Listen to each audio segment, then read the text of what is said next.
Hello for today's vlog. Ako nga pala ang inyong Mami Che dito sa Hong Kong. So, ayan. So, kasi guys, morning pala ngayon. So, gumawa pala ako ng pancake na nilagyan natin ng blueberry. Ganito lang ang buhay ko dito sa Hong Kong as a mom of 3 na kulot ang mga buhok. Super duper hirap talaga pag wala kang kasama sa bahay guys.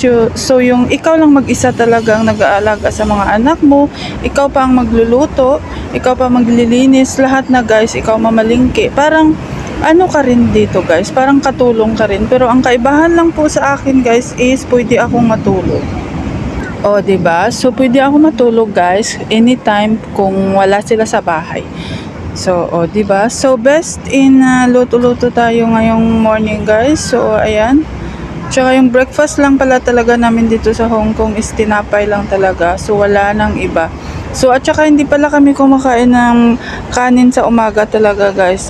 O, last kain namin talaga ng kanin dito is yung nandito yung aking sister Aka. Shout out sa Yulay.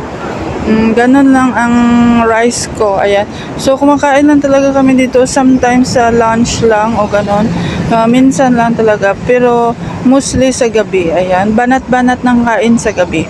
Ayan. So, thank you so much for watching sa aking vlog, guys. Sana magustuhan ninyo. At saka, more videos to come pa. Sana mapanood nyo. Ayan. Thank you very much talaga, guys. So, ayan.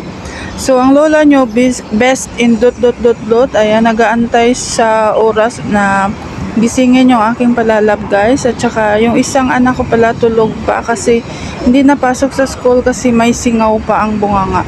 So, 1 week na hindi napasok sa school. At saka, ayan, kailangan pahingahin daw talaga. Hindi pwedeng papasukin sa school. So, ayan, thank you so much for watching, mga palanggitoy.